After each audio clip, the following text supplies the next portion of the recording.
একজন প্রধানমন্ত্রী হয়ে বসে থাকবে, আর একজন সাবেক প্রধানমন্ত্রী অসুস্থ হয়ে মরে যাবে, তারপরও বাইরে বিদেশে চিকিৎসা করবার দিবি না। খালি বলবে আইনে কোনো ফাঁক নাই, আইনে কোনো ফাঁক নাই।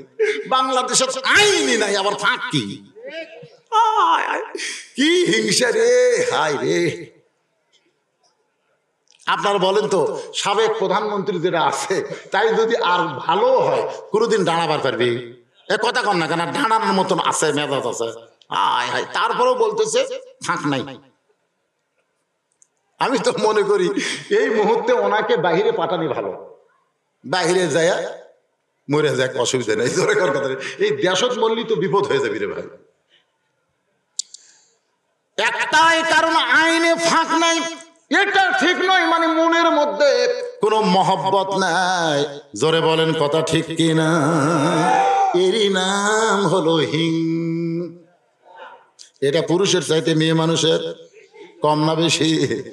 আমাদের বাংলাদেশে পুরুষ মানুষ হিংসা করে না, দেখবেন দুই ভাইয়ের মধ্যে কোনো হিংসা নাই, দুই ভাইয়ের মধ্যে কোনো হিংসা নাই। আজান দিয়েছেন হযরত বেলাল ইবনে রেবাব, ইসলামের যিনি প্রথম মুয়াজ্জিন। শুধু ইসলামের প্রথম মুয়াজ্জিনই নয়, হযরত বেলালকে নিয়ে ইমানের একটা গুরুত্বপূর্ণ সাবজেক্ট আছে। জোরে কোন কথা ঠিক কিনা? হযরত বেলালের জীবনে আপনারা পড়ছেন? পড়েননি? সবাই পড়েন নাই? হযরত বেলাল ইসলামের প্রথম মুয়াজ্জিন। আমরা মুয়াজ্জিন আজান দিলে, আমাদের এলাকার তো গ্রামগঞ্জের মুয়াজ্জিন বেশিরভাগই দুর্বল হয়, কারণ বেতন কম। ধরেন কি কম? আমার মাদ্রাসার পাশে গ্রামের মুয়াজ্জিন আজান দেয়, আব্বা আকবার শোনা যায়, আল্লাহ শোনা যায় না। আব্বা আব্বা আকবার, আব্বা। আমি কইলাম কে রে, আল্লাহ বাদ দিয়ে আব্বা কয় কেন?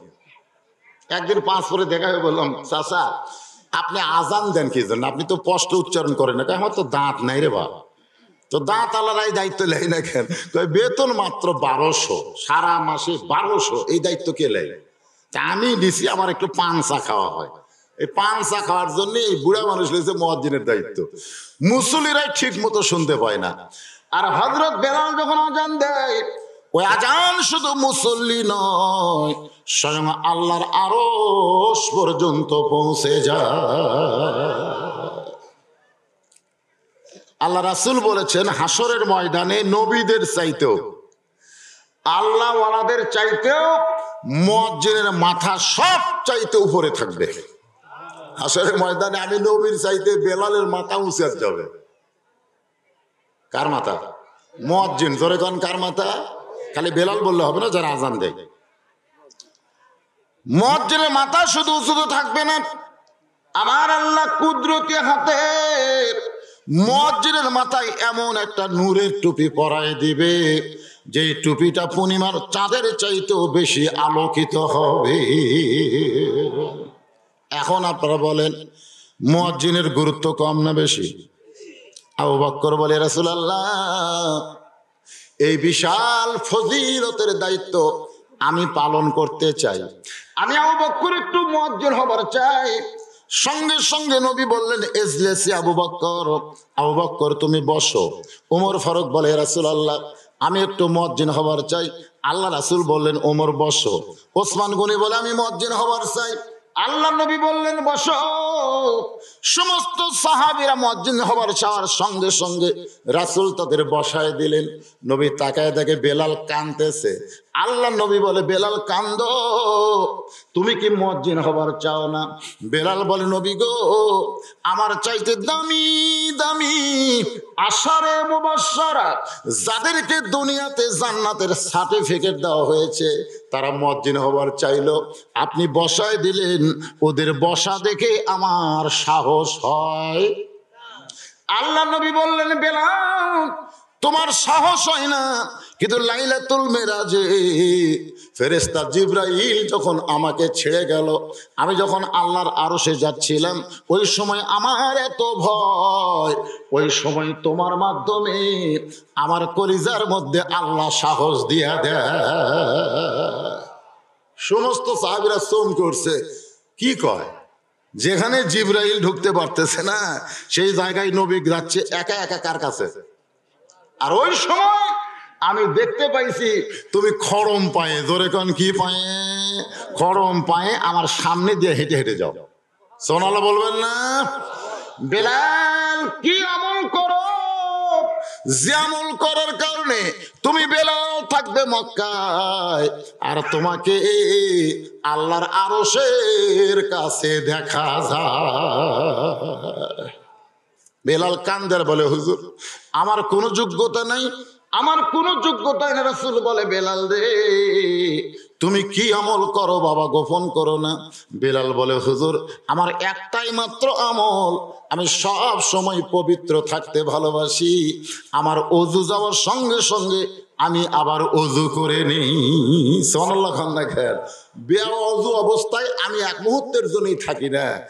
আল্লাহর নবী বললেন, আল্লাহ পবিত্র, যারা পবিত্র তাদেরকে আল্লাহ ভালোবাসে, আর যারা পবিত্র হিসাবে থাকতে চায় তাদের আল্লাহ ছাড়া কোনো করোনার ভয় করার দরকার। সরকার হিসাব দিচ্ছে দৈনিক খালি ঘন ঘন হাত ধো, নাকি খালি হাত ধো। আল্লাহ হিসাব দিচ্ছে দৈনিক 5 বার ওযু করো। এখন কথা ঠিক কিনা আপনারা বলেন তো, সরকারি হিসাবে ডিটেল দিয়ে হাত ধোয়া ভালো না 5 বার ওযু করা ভালো? হ্যাঁ, আমরা ওযু দেওয়ার সঙ্গে সঙ্গে সমস্ত সাহাবীরা মসজিদের দিকে চলে আসতেছে। 5 ওয়াক্ত নামাজের আসরের আযান দিলে কিন্তু নামাজ হয় না, কমপক্ষে 15 মিনিট।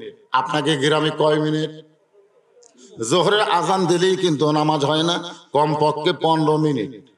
এশার আযান দিলেই কিন্তু নামাজ হয় না, কমপক্ষে 15 মিনিট। ফজরের আযান দিলেই কিন্তু নামাজ হয় না, কমপক্ষে 20-30 মিনিট। জোরে কোন কথা ঠিক কি না? কিন্তু মাগরিবের আযান দিয়ে সঙ্গে সঙ্গে নামাজ হয়। যদি মুসল্লি মনে করে আসরের মতো, জোহরের মতো, এশার মতো আমি যাব, আশা দেখবে মসজিদ আছে কিন্তু মুসল্লি। আমি চিন্তা করলাম, 5 ওয়াক্ত নামাজের মধ্যে এই মাগরিবের ওয়াক্তের আযান দিয়েই কেন কিন্তু পরে নামাজ আদায় হয়, কেন হয়? এই নিয়ে আমি গবেষণা করলাম, আমি এর উত্তর পেয়ে গেছি। সুবহানাল্লাহ। এখন আপনাদের কাছে আমি জানতে চাই, কেন হয় তাড়াতাড়ি? আপনারা জানেন না? জানেন না, কারণ আমরা খালি পড়ি। আমার এলাকার একটা ছেলে এবারে এসএসসি ফেল করছে, তা আমি বললাম, যে হারে পাস দিছে তারপরে তুই ফেল করলি কেন? ফেল করলি কেন? সাইড থেকে একজন বলতেছে, ভালোই লেখাপড়া করছে হুজুর, তারপরও ফেল করলো। আমি বললাম, পড়েছে ঠিকই কিন্তু বোঝেনি। পড়েছে ঠিকই, বোঝেনি। আজকে আমরা অনেকে নামাজ পড়ি কিন্তু বুঝি না। নামাজ যদি কেউ বুঝতে পারে, আল্লাহ তার সম্পর্কে বলেছেন, ইন্নাস সালাতা তানহা আনিল ফাহশাই ওয়াল মুনকার। একমাত্র নামাজই পারে মানুষকে যাবতীয় খারাপি থেকে বাঁচায়া দিতে। আপনারা বলেন তো, নামাজ পড়লে সুদ খাওয়া যাবে? যাবে? যে ব্যক্তি নামাজ পড়ে না ওই খায়, কারণ ওই ডাহা জাহান্নামী, ওর সুদ খালি কি আর ঘুষ খালি কি? জোরে কোন কথা ঠিক কি না? কিন্তু যারা নামাজ পড়ে খায়, নামাজ পড়ে ঘুষ খায়, নামাজ পড়ে জমির আল ঠেলে, এরকম আছে না নাই? জোরে কোন আছে না? আল্লাহ কয় নামাজের জোরে ফায়সা কাজ যাবে দূরে, পাক কোরআনের আছে ঘোষণা। এখন আকাম কুকাম নামাজ রোজা একসাথে বান্দিয়া বোঝা, জাহান্নামে দিয়াছ রওয়ানা। আজ কেন আল্লাহর নামাজ বুঝতে পারলা না? বোঝার দরকার আছে না নাই? জোরে কোন আছে না নাই? একটু মনোযোগ দেশ। এটা কোন মসজিদ? তো এই মসজিদে আজকে এখন আজান দেওয়া না, আজান ঠিক মতো না দিলে মুয়াজ্জিনের চাকরি থাকবে না, এই ভয়ে মুয়াজ্জিন আজান দেওয়া শুরু করছে। আপনারা মাহফিল কমিটি আজকের দিনে এই মসজিদের আজানটা অন্তত মাহফিল শেষ হওয়া পর্যন্ত, কারণ ঈশার নামাজ তো খালি এই সময় পড়া না। রাসূল বলেছেন, আমি ঈশার নামাজ গভীর রাত্রে পড়া পছন্দ করি, কিন্তু আমার সাহাবীদের কষ্ট হবে, এই জন্যে গভীর রাত্রে পড়া হয় না। সবচাইতে বেশি সময় এই নামাজের রাত 12টা পর্যন্ত এই নামাজ পড়া যাবে কি যাবে না? ধরে কারণ যাবে কি যাবে না? যাবে। এরপরেও একটু জিকির করেন লা ইলাহা ইল্লাল্লাহ, লা ইলাহা ইল্লাল্লাহ, লা ইলাহা ইল্লাল্লাহ, লা ইলাহা। মহব্বতে জিকির করেন লা ইলাহা ইল্লাল্লাহ, লা ইলাহা, লা ইলাহা ইল্লাল্লাহ মুহাম্মাদুর রাসূলুল্লাহ। ভাইজান এদিকে আজান হচ্ছে, আজকের নামাজ আমার ওয়াজের শেষে হবে, অসুবিধা আছে? কোন অসুবিধা আছে? আপনার একটু জমে বসেন তো ভাই, দেখেন আপনার দেখেন লোকজন বসার জায়গা পাচ্ছে না, একটু জমে বসেন আল্লাহর রাস্তে ভাই। যার সামনে যে ফাঁকা জায়গা আছে একটু চেপে চেপে বসেন, বসেন আল্লাহর রাস্তে বসেন। আল্লাহর রাস্তে বলার পরে আর খুঁটির মতন থাকা ঠিক না, অন্তত একটা ঝোঁক দিয়ে সামনে আসেন, একটা ঝোঁক দিয়ে সামনে আসেন।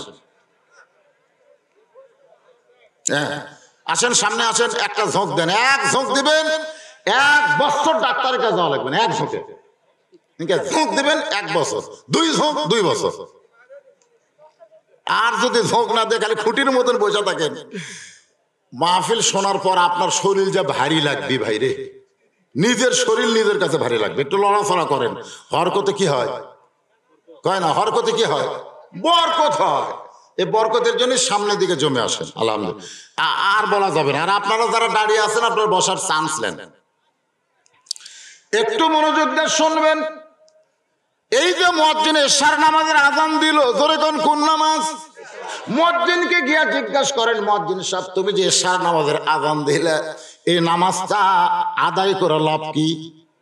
এই নামাজটা আদায় করলে কি লাভ হবে? মুয়াজ্জিন বলবে কেন আযান দেওয়া শিখেছি, আদায় করার লাভ আমি বলতে পারবো। লাইলাতুল মিরাজে আল্লাহর নবী আল্লাহকে বললেন, আল্লাহ আমার উম্মতেরা এশার 4 রাকাত ফরজ নামাজ আদায় করলে আপনি কেমন খুশি হবেন একটু আমারে বলেন। আল্লাহ বলেন, হাবিব আপনি দুনিয়াতে আসার 500 বছর আগে একজন নবী দুনিয়াতে গেছিল, বর্তমানে সেই নবী 4র্থ আসমানে আছে। নবীর নাম হলো ঈসা নবী। জোরে কোন কি নবী? আপনার বলেন তো, ঈসা নবী কি মরছে নাকি? ঈসা নবী কিন্তু মরে নাই। যখন এই পবিত্র লাইলাতুল মিরাজে আল্লাহ তাআলা নবীকে বাইতুল মুকাদ্দাসে 2 রাকাত নামাজ পড়াবার কইছে। কয় রাকাত? 2 রাকাত। নামাজ যখন শেষ হলো তখন জিবরাইল বললেন, ইয়া নবীজি আপনার পিছনে যারা নামাজ পড়লো আপনি তাদের চিনেন? আল্লাহ রাসূল বলে, জিবরাইল এই জগতের কাউকে তো আমি চিনি না। ফেরেশতা জিবরাইল বললেন, 1,24,000 পয়গম্বর রাসূল আজকে আপনার পিছনে ইক্তেদা করলো। আজ থেকে আপনি হলেন ইমামুল আম্বিয়া, ইমামুল মুরসালিন। আল্লাহ নবী বললেন, জিবরাইল ভাই এতগুলো নবী রাসূল আমার পিছনে নামাজ পড়লো, আমি তো এদেরকে দেখি নাই। জিবরাইল বললেন, আপনি যদি দেখবার চান আপনি যা চাবেন আল্লাহ আপনার জন্য আজকে তাই করবে। জোরে করে সুবহানাল্লাহ। মানে আল্লাহ যা চাবে নবী তা করবে তা না, আমাদের নবী যা চাবে আল্লাহ তাই করবে। জোরে করে সুবহানাল্লাহ। এই জন্য আমাদের নবীর একটা ডিগ্রি হলো হচ্ছে হাবিবুল্লাহ। হাবিবুল্লাহ শব্দের অর্থ হলো নবী যা চায় আল্লাহ তাই দেয়। জোরে করে সুবহানাল্লাহ। আর খলিলুল্লাহ শব্দের অর্থ হলো আল্লাহ যা চাচ্ছে ইব্রাহিম নবী তাই দিছে। জোরে করে সুবহানাল্লাহ। তো নবী বলতেছে, আমি একটু সমস্ত নবী রাসূল দেখবার চাই। তখন বললো, হুজুর আপনি একটু মেম্বরে দাঁড়ান। আল্লাহ নবী যখন দাঁড়াইছে, সমস্ত নবী রাসূলের চেহারা থেকে নূর প্রকাশ পায়, একটা আলো প্রকাশ পায়, কিন্তু একজন নবীর চেহারা থেকে আলো প্রকাশ পায় না। নবী বললেন, জিবরাইল যে নবীর চেহারা থেকে কোনো আলো দেখতে পায় না ওই নবীর নাম কি? ফেরেশতা জিবরাইল বলে, হুজুর আমি জিজ্ঞাসা করার আগে আপনি তারে জিজ্ঞাসা করেন। আল্লাহ নবী তার কাছে গিয়ে বললেন, মা ইসমুকা আপনার নাম কি? বললেন, আমার নাম ঈসা রুহু আল্লাহ। জোরে কোন সুবহানাল্লাহ। নবী চমকে বলতেছে, তাহলে আপনি তো আমার আগে দুনিয়াতে গেছিলেন, আপনার চেহারা এরকম মলিন কেন দেখা যায়? ঈসা নবী বলতেছে, সমস্ত নবীরা জান্নাত থেকে আপনার পিছনে নামাজ পড়তে আইছে, কিন্তু আমি ঈসা জান্নাত থেকে আসতে পারি নাই। ওরা জান্নাত থেকে আসার কারণে ওদের চেহারায় একটা আলো প্রকাশ পায়, কিন্তু আমি জান্নাত থেকে আসতে পারিনি বলে আমার চেহারার মধ্যে কোনো আলো নাই। আল্লাহ নবী বলতেছে, আপনি জান্নাতে কেন ঢোকেন নাই? ঈসা নবী কান্দের বলে এখন পর্যন্ত আমার মরণ হয়নি, তাহলে আমি জান্নাতে কেমনে যাব? এই কথার দ্বারা বোঝা গেল না মরলে কোনোদিন জান্নাতে যাওয়া যাবে না। জান্নাতে যদি আমরা যাবার চাই তাহলে আমাদের সকলের মরার দরকার আছে না নাই? আর আমরা মরবার চাই না। আয় আয় রে, করোনার ভয়ে কি করতেছে। একদিন আজরাইল খাড়া বলতে চ যাই, কয় না না 2 টিকা দিছি, বুস্টার পর্যন্ত দিছি। কি দিছে? 2 টিকা দিছে, বুস্টারও দিছে। ও ওর আর করোনার টেনশন আছে। আজরাইল বলে পাগল, তুই খালি করোনা থেকে বাঁচার চেষ্টা করিস, কিন্তু মরা। আপনারা কোন তো যারা করোনা থেকে বাঁচতে চায় ওরা কি মরবি না? ওরা আপাতত মরার চিন্তা বাদ দিয়েছে, খালি করোনার চিন্তা করতেছে।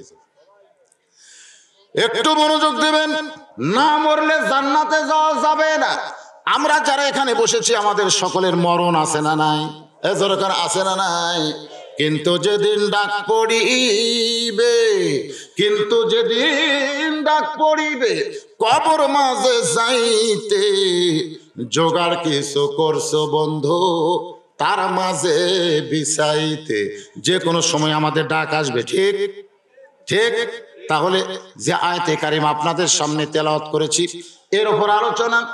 আসরের আজান দেওয়ার সঙ্গে সঙ্গে সাহাবীরা মসজিদে চলে আসলেন। আসরের জামাত যখন শুরু হবে এমন সময় হযরত বিলাল আকামত দিচ্ছেন, আর নবী সাহাবীর দিকে মুখ করে দাঁড়িয়ে আছেন। যতক্ষণ পর্যন্ত কামাতের সালাম মুয়াজ্জিন না বলবে ততক্ষণ পর্যন্ত ইমাম কিবলামুখী হওয়া যাবে। আর আমাদের ইমাম আগে থেকেই কাবার দিকে মুখ করে দাঁড়িয়ে থাকে। জোরে কর কথা ঠিক কিনা? আল্লাহ রাসূল মুয়াজ্জিন যতক্ষণ পর্যন্ত কামাতের সালাম না কইছে ততক্ষণ পর্যন্ত কিবলামুখী হয়নি। কেন হয়নি জানেন? আল্লাহ নবী গুরুত্ব দিতেন কাতার সোজা করার। কি সোজা করার? কাতার সোজা করার। কাতারের মধ্যে যেন ফাঁক না থাকে।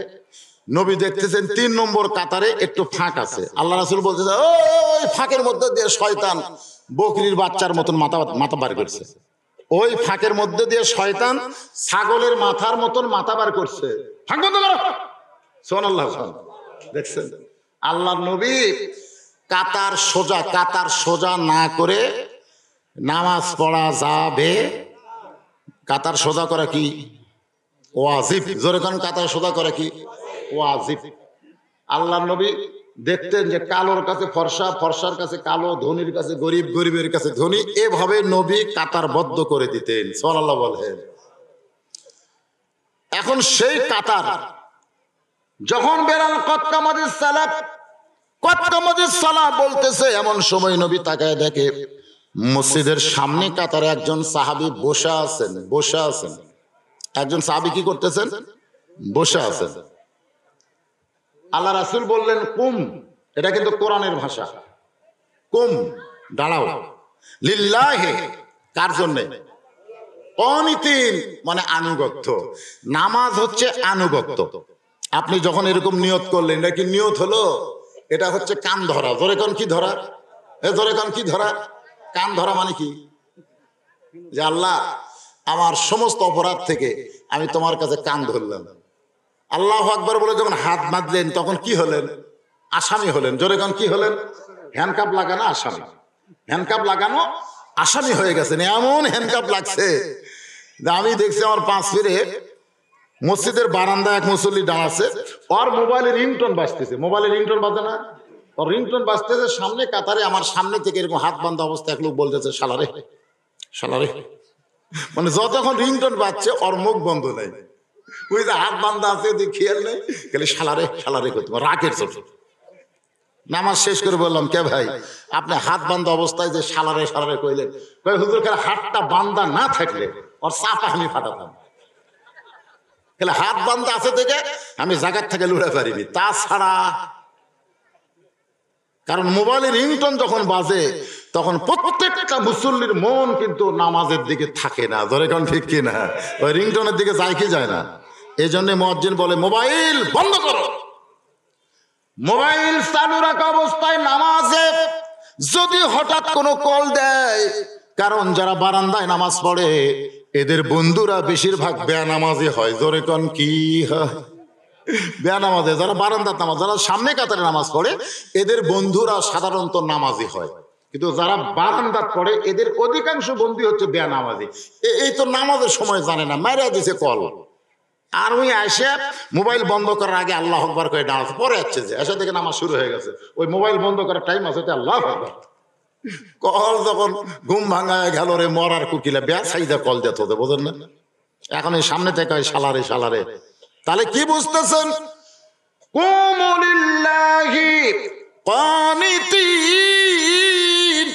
আল্লাহ নবী বললেন, রে সাহাবী, কত্তামাদের সালাত শব্দ শুনে সবাই দাঁড়ায় গেছে, অথচ তুমি বসে আছো।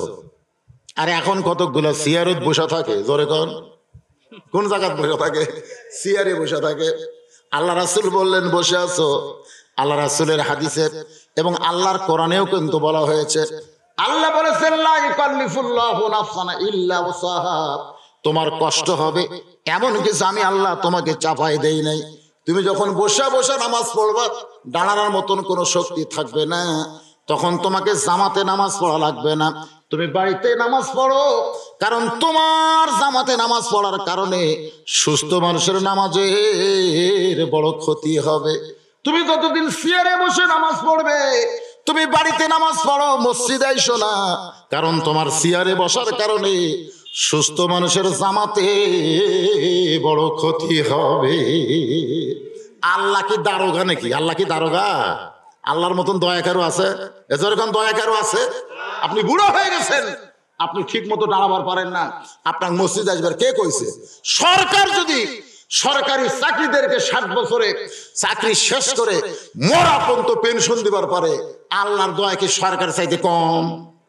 কথা কোন কম?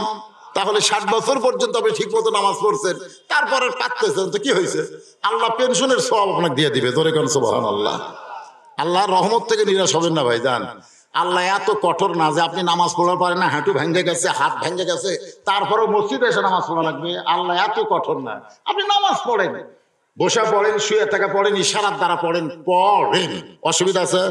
পড়েন, কিন্তু জামাতে চলবে না। জামাতেটা কেবলমাত্র সুস্থ মানুষের জন্য। জামাতে নামাজ পড়া কার জন্য? কথা কয় না। সুস্থ মানুষের জন্য। অসুস্থ মানুষের জন্য জামাতে নামাজ পড়া বাধ্য নয়। একটু মনোযোগ দিবেন। সাহাবী ছোট বাচ্চার মতন কান্দে আর বলে, নবী গো, হযরত বেলাল যখন আকামত শুরু করেছে তখন আমি দাঁড়াবার চাই, আমি তখন দাঁড়াবার চাই, কিন্তু আজকে 3 দিন হলে না খাওয়ার কারণে, কয়দিন খুব খেয়াল করবেন, 3 দিন হলে না খাওয়ার কারণে আল্লাহ সূরা মাউনের প্রথমেই বলেছেন, আর আইতাল্লাযী ইউকাজ্জিবু বিদ্দীন ফাযালিকাল্লাযী ইয়াদুল ইয়াতীম ওয়ালা ইয়াহুদ্দু আলা তুআমিল মিসকিন। এই যে আর আইতাল্লাযী ইউকাজ্জিবু বিদ্দীন, সূরা মাউন আপনারা পড়েন। আল্লাহ কিন্তু বলেছে দ্বীনের ব্যাপারে, ধর্মের ব্যাপারে মিথ্যাবাদীদের আপনি দেখেছেন? ইসলাম ধর্মের নামে মুসলমান দাবি করা মিথ্যাবাদী, এদেরকে আপনি চিনেন? আল্লাহ নবী বললেন আমি চিনি না, আপনি চিনায় দেন। সঙ্গে সঙ্গে আল্লাহ বললেন, আর আইতাল্লাযী ইউকাজ্জিবু বিদ্দীন ফাযালিকাল্লাযী ইয়াদুল ইয়াতীম ওয়ালা ইয়াহুদ্দু আলা তুআমিল মিসকিন।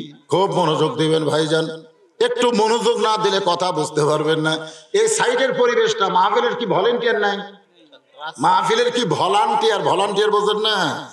এই যারা মাহফিল করতেছেন তাদের কিছু লোক ওই সাইডে, ওরা খালি অযথা দাঁড়ায় থাকবে কেন? বসেন আর কথাবার্তা বলে, হইচই করে, এরকম করলে হবে না তো। ধর্মের ব্যাপারে মিথ্যাবাদী, এতিমদের মাল যারা আত্মসাৎ করে, আল্লাহ দেওয়ার রিজিক থেকে যারা ক্ষুধার্তদের খাবার দেয় না, এরা কিন্তু মুসলমান দাবি করলেও মুসলমানই মিথ্যাবাদী। ধরে কোন কথা ঠিক কি না? এতিমদের মাল আত্মসাৎ করে, আর ক্ষুধার্তদের খাদ্য না দেওয়া। আমি নিজে 13 আইটি মেরে খাই, আমার বাড়ির পাশে একজন না খেয়ে আছে, এই দিকে আমার খেয়াল নাই। আমি ঢেকুর তুলতে তুলতে মসজিদে যাই, আমার বাম পাশে একজন মুসল্লি নামাজ পড়তেছে, ওর বাড়িতে কোনো খাবার নাই। রাসূল বলেছেন জামাতে নামাজ পড়ার অর্থই হলো তোমরা সকলে ভাই ভাই, একলা থাকলে চলবে না, মিলামিশা জামাতবদ্ধ হয়ে থাকতে হবে। ধরে বলেন কথা ঠিক কি না? একটু মনোযোগ দিবেন। সাহাবী বলতেছে রাসূলুল্লাহ 3 দিন হলে না খাওয়ার কারণে আমার দেহটা এত দুর্বল হয়ে গেছে, আমি দাঁড়াবার চাই কিন্তু আমি দাঁড়াবার পারতেছি না। সঙ্গে সঙ্গে আল্লাহর নবী বললেন ওসমান। আল্লাহর নবী সমস্ত সাহাবীর মধ্যে একটা সাহাবীর নাম উচ্চারণ করলেন। সাহাবীর নাম কি? ওসমান। আল্লাহ তোমাকে এত সম্পদ দিয়েছে, এ কথার দ্বারা আপনার কি বুঝতেছেন? সম্পদের মালিক কিন্তু ওসমান না, সম্পদের মালিক হচ্ছে আমার আল্লাহ।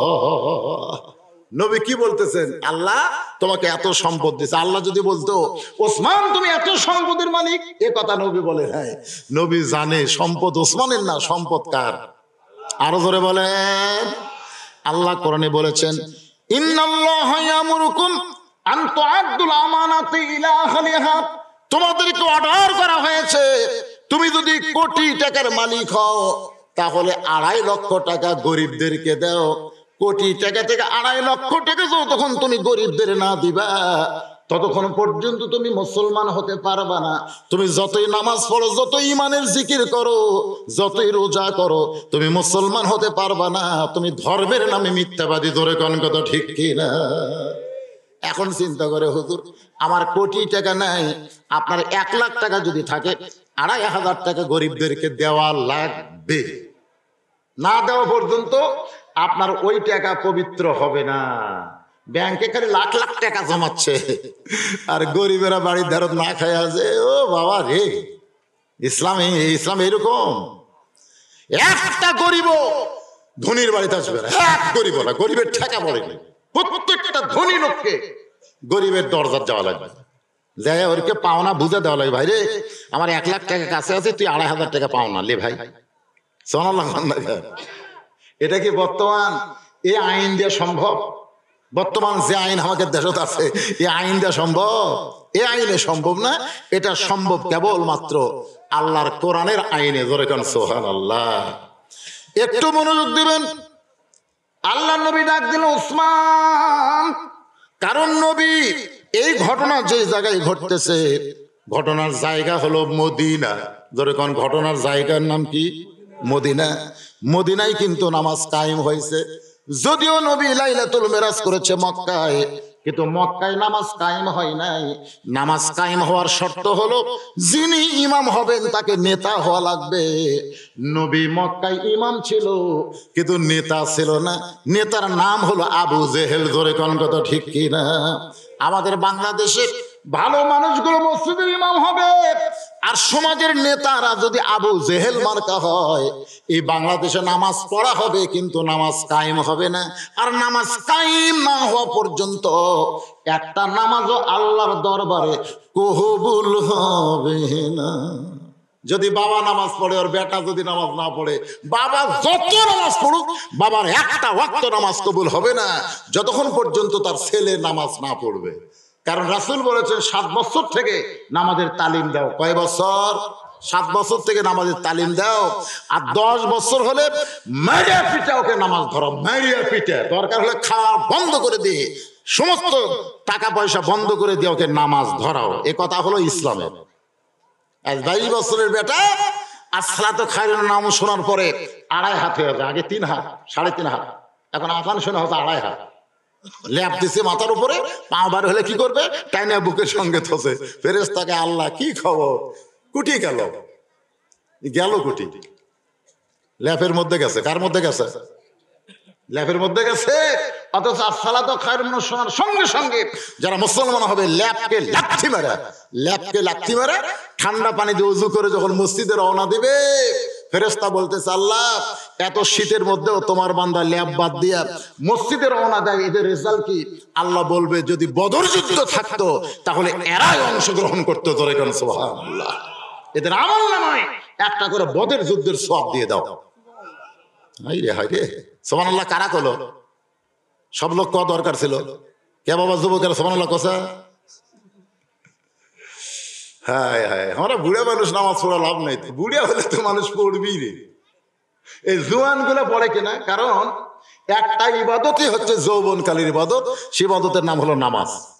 রাসূল বলেছেন হাসরের ময়দানে আল্লাহ একটা বুড়াকে প্রশ্ন করবে না, একটা ছোট বাচ্চাকে বলবে না, খালি বলবে তোর যৌবনকালের খবর দে। শিশুকালের কোনো হিসাব নাই, বুড়াকালের কোনো হিসাব নাই, খালি যৌবনকালের হিসাব দাও। তাহলে যৌবনকালে যদি আমরা নামাজ না পড়ি, বুড়া বয়সে ধরলে কাম হবে? কথা কন না কেন, কথা বলেন, কাজ হবে? সেই নামাজকে নিয়ে একটু মনোযোগ দেবেন। নামাজ পাইছে নবী মক্কায়, মক্কায় নবী মেরাজ করেছেন, আর নামাজ কায়েম হয়েছে মদিনায়। কারণ মক্কায় নবী ইমাম ছিল, নেতার নাম হলো আবু জেহেল, নামাজ কায়েম করা সম্ভব না। এই কারণে আল্লাহ তাআলা নবীকে হিজরত করানোর পরে মদিনায় নিয়ে গেলেন নামাজ কায়েম করার জন্য। নামাজ কায়েম করার শর্তে আল্লাহ তাআলা নবীকে মদিনার প্রেসিডেন্ট বানায়া দিলে। আল্লাযীনা ইম্মাক্কান্নাহুম ফিল আরদ, আল্লাহ কোরআনে বলেছেন মুসলমানের মধ্যে কাউকে যখন ক্ষমতা দেওয়া হবে, বর্তমান প্রধানমন্ত্রী রব্বানা আতিনা ফিদ দুনিয়া হাসিনা, জোরে কোন কথা ঠিক কি না? প্রধানমন্ত্রী উনি কি মুসলমান না? জোরে কোন মুসলমান নয়? তাহলে মুসলমানকে যখন আল্লাহ বলতেছেন আল্লাযীনা ইম্মাক্কান্নাহুম ফিল আরদ, জমিনের মধ্যে কোন মুমিনকে, কোন মুসলমানকে যখন ক্ষমতার চেয়ারে বসানো হবে, তার 1 নম্বর শর্ত হলো পদ্মা সেতু নির্মাণ করা। নাকি পদ্মা সেতু, রাস্তাঘাট সব ছোটখাটো আটোসাটো বড় করে দেওয়া, এটা 1 নম্বর। মাদক মুক্ত সমাজ কায়েম করা 1 নম্বর নয়, বাল্য বিয়া বন্ধ করা 1 নম্বর নয়, তার 1 নম্বর দায়িত্ব হলো আকামুস সালাত, নামাজ কায়েম করা। জোরে কোন কথা ঠিক কিনা? নামাজ যদি কায়েম হয়ে যায়, পরকার গুলো এমনি কায়েম হয়ে যাবে। আজকে মাদক মুক্ত যুবক আমরা পাবো কার কাছে? যারা বেনামাজি তারা। আপনি বলেন তো, একটা নামাজি ছেলে আপনাদের এলাকায় গাঁজা খায়, বার করেন, বার করেন। একটা নামাজি ছেলে মদ পান করে, বার করেন। এই শালা যারা বেনামাজি, এরাই ওয়াকাম করতেছে। কথা কর না করে ভাই, কথা কর না খায়, এরাই ওয়াকাম করতেছে। টেনশনে পড়ে গেছে যে মাদক মুক্ত সমাজ। আবার সেদিন খবরে দেখলাম যে 21 বছরের ছেলে যদি মদ পান করবার চায়, তাকে লাইসেন্স দেওয়া হবে, আর 100টা লাইসেন্স এলাকায় যদি থাকে, সেখানে মদের একটা দোকানের পারমিট দেওয়া হবে। আমি বুঝি না সরকার কখন কি কয়। 21 বছর বয়সে যদি মদের লাইসেন্স দেওয়া হয়, আর যদি 100টা লাইসেন্স এলাকায় থাকলে ওই এলাকার মদের দোকান দেওয়ার যদি অনুমতি হয়, তাহলে তো মাদক মুক্ত কেমনে হবে? এ তো মাদক যুক্ত হয়ে গেল। মাথা খেলতেছে না আমার, আপনাকে মাথা খেলতেছে। আল্লাহর বান্দার একটু মনোযোগ দেন।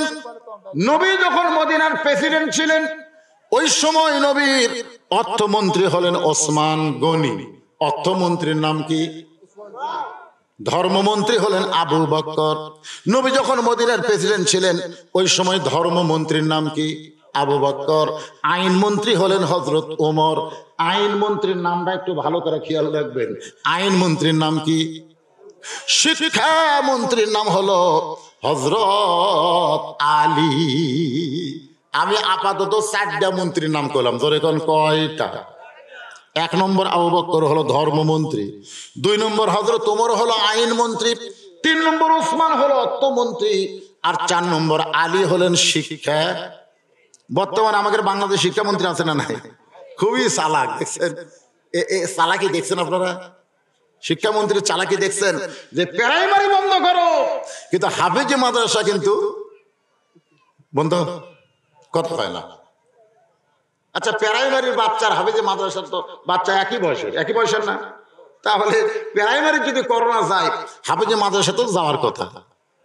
কিন্তু শিক্ষামন্ত্রী প্রাইমারি, হাই স্কুল, কলেজ, বিশ্ববিদ্যালয় বন্ধ করে দিলেও এই কওমি মাদ্রাসা আর হাফেজি মাদ্রাসা কিন্তু বন্ধ করে দেয়নি। কারণ কি জানেন? কারণ হলো, আমি এক নেতাকে বলছিলাম, আমি তো অত কারণ জানি না, ওই নেতারে বললাম, ভাইজান আচ্ছা প্রাইমারি বন্ধ হলো, হাফিজি মাদ্রাসা বন্ধ হলো না কেন? নেতা বলতেছে হুজুর এটা তো খুব জোরে বলা যাবে না, আপনি কানে কানে শোনেন। আমার কানে কানে বলতেছে প্রাইমারি হলো নাপাক আর হাফিজি মাদ্রাসা হলো পাক। সুবহানাল্লাহ কবেন না?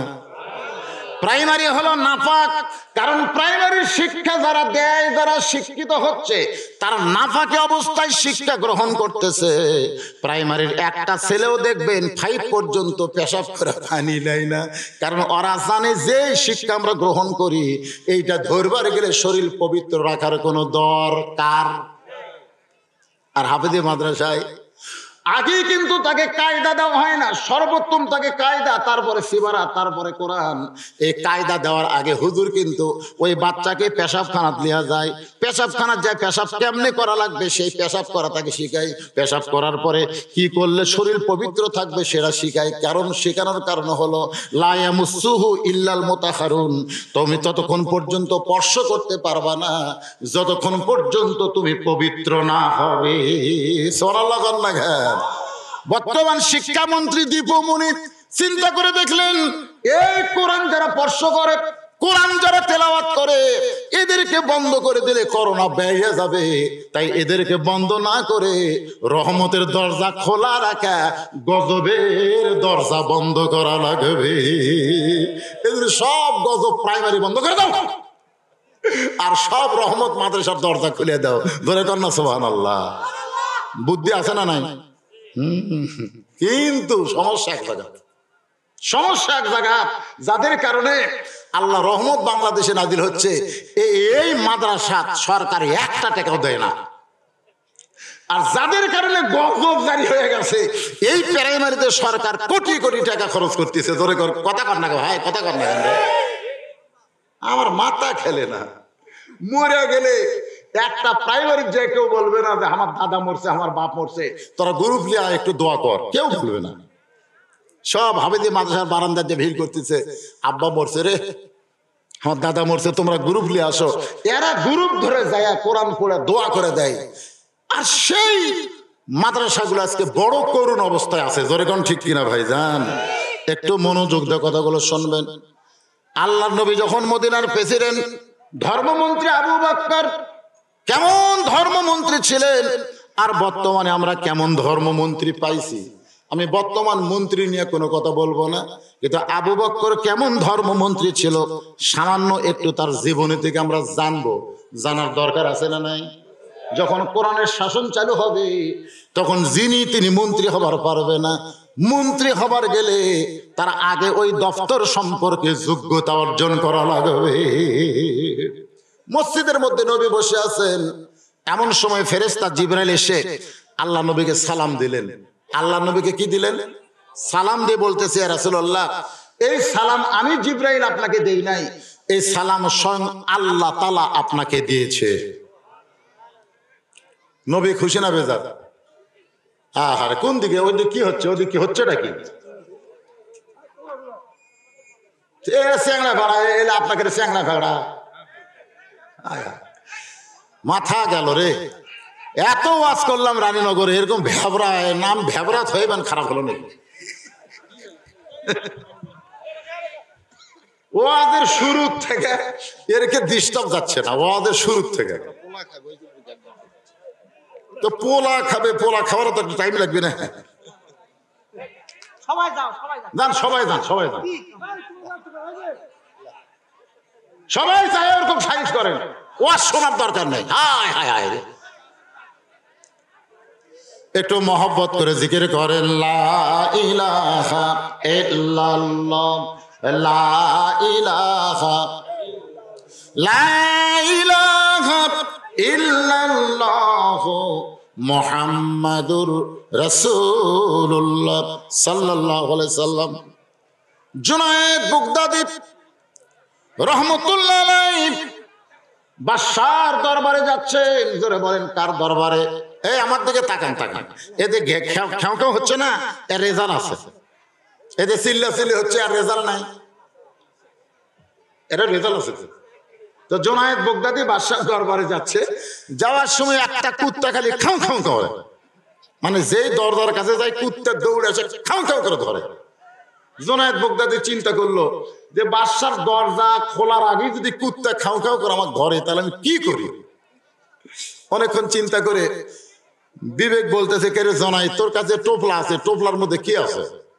বলে টোপলার মধ্যে 3টা রুটি আছে, খিদা লাগলে আমি খাবো।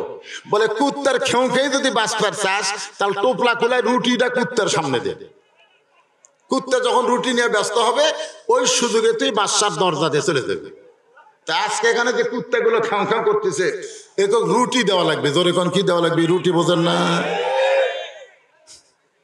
এই চেয়ারম্যান সাহেব যেটা কয়নি, ও ঠিকই কথা। পোলা দিলেই ঠিক হবে।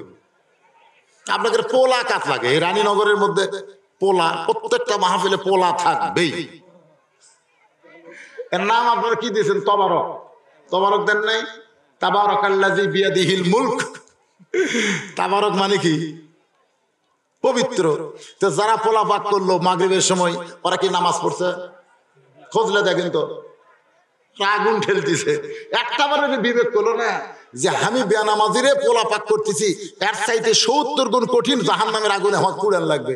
একবার মনে করেনি বেনামাজি মানে অপবিত্র, অপবিত্র পাক করছে, এটা তাবারক থাকলো। এখন অত ভাঙ্গা দিলে তো আপনারা দাওয়াত দেবেন না। এই দেখেন হো হো করতেইছে, এই খালি কি যে শুরু হয়ে গেল। ভাইজান আপনারা একটু শোনেন, সময় কিন্তু 8টা পার হয়ে গেছে, আর বেশি লম্বা টাইম পাবেন না। এখানে ওয়াজ করে তারপর আমার আবার আর এক জায়গায় যাওয়া লাগবে, এই জন্যই মাগরিব থেকে। তো মাগরিব থেকে ওয়াজ মানে আমি আপনাকে ঠকাবো তা না, কারণ রাত 10টা থেকে 12টা পর্যন্ত ওয়াজ করলে জনগণ যায় আর কয়, হুজুর 12টা পর্যন্ত ওয়াজ করলো রে। 12টা পর্যন্ত কে উঠছে কয়টায়? 10টায়। তাহলে কয় ঘন্টা হলো? তাহলে আমি যদি 6:30টায় উঠে আপনার 9টা পর্যন্ত ওয়াজ করি, মনে করেন যা অনেকে কবি এটা একটা ওয়াজ হলো, উঠলো আর নামলো। কে উঠলো আর নামলো 6:30টা থেকে 9টা, 2.5 ঘন্টা হলো। জোরে কোন কথা ঠিক কিনা? তার মানে রাতের চাইতে সন্ধ্যা তো আজ বেশি হয়। হ্যাঁ বেশি হয়, কিন্তু আপনারা আজকে শুনতেছেন না। লাইলাতুল মিরাজ একটা পবিত্র রাত, আরে আর সেই রাত্রে এরকম হয়েছে, ওই মাথা গেল আমার। আলোচনা করতেছি নামাজ নিয়ে। জোরে কোন কি নিয়ে? ইয়া আইয়ুহাল্লাযীনা আমানুস্তাঈনু বিস-সাবরি ওয়াস-সালাহ ইন্নাল্লাহা মা'আস-সাবিরিন। ধৈর্যশীলদের সঙ্গে কি আছে? তাহলে হইচই করা কি লক্ষণ? কথা কন কেন? হইচই করা কি লক্ষণ? এটা ধৈর্যের। চুপ থাকতে হবে, কথা বলা যাবে না। কারণ ওয়াজের শুরুতেই আমি চিন্তা করে দেখলাম, এখান থেকে সামান্য দূরে আপনারা মেলা দিয়েছেন, মেলার ওই পারে মসজিদ, আল্লাহর ঘর। মাগরিবের নামাজ পড়তে গিয়ে আমি চিন্তা করলাম কি ওয়াজ করা যাবে। ইন্নাল্লাহা মা'আস-সাবিরিন ছাড়া আজকে ওয়াজ করা যাবে না। জোরে কোন ঠিক কি না? আমি এত সুন্দর ধৈর্যের ওয়াজ আপনাদের সামনে করতেছি, এরপরেও হইচই হচ্ছে। তার মানে কি বোঝা গেল? তার মানে কি বোঝা গেল? আল্লাহর কোরআন থেকে আপনারা কি হেদায়েত চান না? যে কোরআনে আল্লাহ বলেছেন যালিকাল কিতাবু লা রাইবা ফি হুদাল্লিল মুত্তাকিন। এই হইছে করা মানুষকে আল্লাহর কোরআন হেদায়েত দেবে না, কেবলমাত্র যারা মুত্তাকি হবে তাদেরকেই আল্লাহর কোরআন হেদায়েত দিবে। হ্যাঁ, এই জন্যে একটু মুত্তাকি হয়ে আল্লাহর ভয় কলিজার মধ্যে নিয়ে মনোযোগ দিয়ে শুনবেন। ফেরেশতা জিবরাইল বলে, রাসূলুল্লাহ, আল্লাহ পাক শুধু আপনাকে সালাম দিয়েছে তা কিন্তু না, আপনার ধর্মমন্ত্রী আবু বকরকেও আল্লাহ সালাম দিয়েছে। সুবহানাল্লাহ বলবেন না? ওই সময় কিন্তু ধর্মমন্ত্রী নবীর কাছে নাই। ধর্মমন্ত্রী আবু বকর তখন নবীর কাছে নাই। নবী বললেন, জিবরাইল, আল্লাহর সালাম তুমি আমার কাছে পৌঁছায় দিলে, কিন্তু আবু বকরের কাছে আল্লাহর সালাম কে পৌঁছায় দিবে? ফেরেশতা জিবরাইল বলে, রাসূলুল্লাহ, নবী ছাড়া অন্য কারো কাছে যাওয়ার সুযোগ যদি আমার থাকতো, তাহলে আল্লাহর সালাম আমি আবু বকরের কাছে পৌঁছায় দিতাম, কিন্তু শুধুমাত্র নবীর কাছে আল্লাহ আমাকে আসার হুকুম দিয়েছে। আমি আবু বকরের কাছে আল্লাহর সালাম পৌঁছে দিবার পারবো না, বরং আল্লাহর সালাম আপনি আবু বকরকে পৌঁছায়া দিবে। নবী দাঁড়িয়ে গেলেন, আবু বকরের সম্মানে নবী দাঁড়িয়ে গেলেন। সুবহানাল্লাহ কন না কেন? সালামের কথা হচ্ছে। সালাম বসা দিবেন না দাঁড়িয়ে দিবেন সেটা আপনাদের ব্যাপার। এটা নিয়ে আমি কোনো ফেতনা করবার চাই না। অনেকে বলে হুজুর বসে থাকা কিয়াম হবে না, বসে থাকা কিয়াম, কিয়াম মানে কি রে পাগলা? আগে জানা লাগবে কিয়াম মানে কি। কিয়াম মানে হলো দাঁড়ান, তো বসে থেকে দাঁড়াবি কেমনে? বসে থেকে কি দাঁড়ান যায়? অনেকে বলে হুজুর আমরা বসে থাকা কিয়াম করি, তোরা বসে থেকে কর আর শুয়ে থাকা কর, একটা করলি হলো নাকি? এইটা নিয়ে এটা ফরজ ওয়াজিব বা এটা কোনো সুন্নত না, এটা নবী করেনি, সাহাবীরা করে, অনেক পরে এসে এটা চালু হয়েছে। এইটা নিয়ে আমাদের ফেতনা করার কোনো দরকার যেরকম দরকার নাই। আমি সেটা বলতেছি না। সালামে নবী দাঁড়িয়ে গেলেন, আল্লাহ নবী বললেন জিবরাইল কোন আমলের কারণে আমার আবু বকরকে আল্লাহ সালাম দিল, এইটা কি তুমি বলতে পারবা? জিবরাইল বলে রাসূলুল্লাহ কোন আমলের কারণে আল্লাহ আবু বকরকে সালাম দিয়েছে আমি জিবরাইল বলতে পারবো। আল্লাহ নবী বলতেছেন আমিও তো জানি না। ফেরেশতা জিবরাইল বলে হুজুর আপনি যদি জানতে চান তাহলে আপনি তদন্ত করেন। জোরে কোন কি করেন? কি তদন্ত? কোন আমলের কারণে আল্লাহ আবু বকরকে সালাম দিয়েছে এইটা জানতে গেলে আপনি তদন্ত করেন। গভীর রাত্রি দুনিয়ার সবাই যখন ঘুমায় গেছে, কেবলমাত্র একজন কোন সময় ঘুমায় না, তিনি হলেন আমাদের আল্লাহ। এই জন্য একটা নামাজ আছে, সবাই যখন ঘুমায় ওই সময় আল্লাহ একটা নামাজ দিছে। সে নামাজ আপনারা জানেন, সে নামাজ কি? আরে না পড়েন না পড়েন, অন্তত নামাজের নামটা তো জানা দরকার। অমিনাল লাইলি ফাতাহাজ্জাদ বিহি নাফিলাতাল লাক। রাতের এমন একটা অংশ আছে যে অংশে সবাই ঘুমায়া যায়, কেবলমাত্র একজন ঘুমায় না, তিনি কে? আর তারা ঘুমায় না যারা আল্লাহ ওয়ালা। আল্লাহ নবী বলেছেন 5 ওয়াক্ত নামাজ হলো ইবাদত। এই যে আমরা 5 ওয়াক্ত নামাজ পড়ি, এই নামাজ হলো ইবাদত। আর তাহাজ্জুদের নামাজ হলো মহব্বত। সাহাবীরা বললেন ইয়া রাসূলুল্লাহ ইবাদত আর মহব্বত এই দুইটা একটু আমাদের বুঝায় দেন। আল্লাহ রাসূল বললেন ইবাদত কেবলমাত্র ফাদখুলি ফি ইবাদি ওয়াদখুলি জান্নাতি। ইবাদত কেবলমাত্র জান্নাতের জন্য, যারা ইবাদত করে ওই মানুষগুলো জান্নাত পাওয়ার আশায়। জোরে কোন কি পাওয়ার আশায়? জান্নাত পাওয়ার আশায়। কিন্তু যখন কোনো মানুষ মহব্বত করবে ওই মানুষটা তখন জান্নাত পাইতে চায় না, জান্নাতের মালিক আল্লাহকে পেতে চায়। আমাদের কাছে আল্লাহর দাম বেশি না জান্নাতের দাম বেশি? বুঝে শোনা কো? আল্লাহ যদি কয় জান্নাত দিলাম, আর আল্লাহর দরকার আছে কোন? আর আল্লাহর দরকার আছে জান্নাত। আল্লাহুম্মা ইন্না নাসআলুকাল জান্নাতা ওয়া নাউযু বিকা মিনান নার। আল্লাহ তোমার কাছে আমরা জান্নাত চাই। একটা লোকও কয় না আল্লাহ চাই, আল্লাহ তোমাকে চাই, আল্লাহ তোমাকে চাই, এই কথা কয় না। খালি জান্নাত দিলি, ওরে বাবা রে। আল্লাহর এক বান্দা আছে নামাজের সেজদায় আল্লাহ ডাক দেয়, কয় তুই যতই নামাজ পড় আর সেজদা কর, তোর ঠিকানা হলো জাহান্নাম। তুই যতই নামাজ পড় আর সেজদা কর, তোর ঠিকানা হলো জাহান্নাম। ও তখন সেজদা থেকে মাথা তুলে কয় আলহামদুলিল্লাহ। আল্লাহ কয় কে রে পাগলা, তোরে জাহান্নাম দিলাম, এরপরেও তুই আমার শুকর আদায় করিস কেন? পাগল বলতেছে আল্লাহ আমার যে জায়গা আছে, আমার জায়গা আছে, তুমি যদি বলতে জান্নাতও নাই জাহান্নামও নাই, তাহলে আমি যাব কোথায়? তোমার বানানো জাহান্নামে যে আমার জায়গা আছে, এই জন্য আলহামদুলিল্লাহ। তাও জনগণকে বলতে পারবো আমার জায়গা আছে রে জাহান্নামের মধ্যে। আল্লাহ কয় পাগল, জাহান্নামে গেলে তুই কষ্ট পাবি, জাহান্নামে গেলে তুই আগুনে পুড়ে যাবি। সঙ্গে সঙ্গে পাগল চিল্লায় বলে আল্লাহ আমি জাহান্নামে যাব ঠিকই, তবে একলা যাব না। আল্লাহ বলে তোর সঙ্গে জাহান্নামে কে যাবে? তোর সঙ্গে জাহান্নামে কে যাবে? আপনারা বলেন তো, আমি যে বউয়ের জন্য এত কিছু করলাম, সে বউ কি আমার সঙ্গে জাহান্নামে যাবে? যাবে? ট্রাই করে দেখেন, একবার ট্রাই করে দেখেন। আমি ট্রাই করছি তো। আমার বউকে গিয়ে বললাম দেখো আমি যদি জাহান্নামে যাই আমার সঙ্গে তুমি যাবা? বউ খালি মুচকি মুচকি হাসে যে আপনি এত ওয়াজ করেন, মাদ্রাসা মসজিদ এগুলো করছেন, ইতিমদের পালতেছেন, এরপরও আপনি জাহান্নামে যাবেন কেন? আমি বললাম যদি যাই। তো বউ বলতেছে সব জায়গাতে সাথে যাওয়া যাবি তাই? চিন্তা করলাম আরে বইয়ের কাছে ফেল করলাম, দেখি মায়ের কাছে যাই।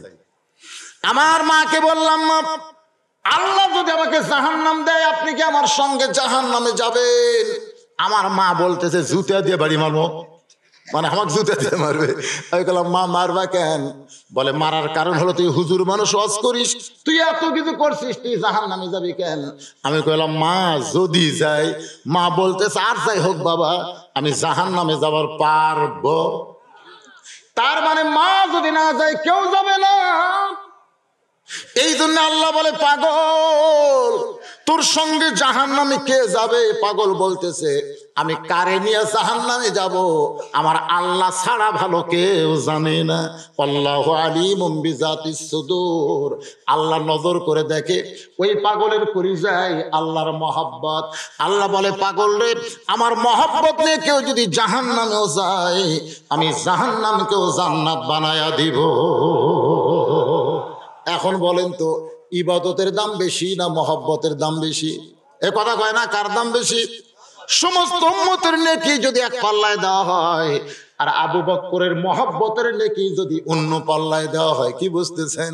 সমস্ত উম্মতের ইবাদতের নেকি যদি এক পাল্লায় দেওয়া হয়, আর আবু বকরের মহব্বতের নেকি যদি এক পাল্লায় দেওয়া হয়, সমস্ত ইবাদতের নেকির চাইতে আবু বকরের মহব্বতের নেকির ওজন বেশি হবে।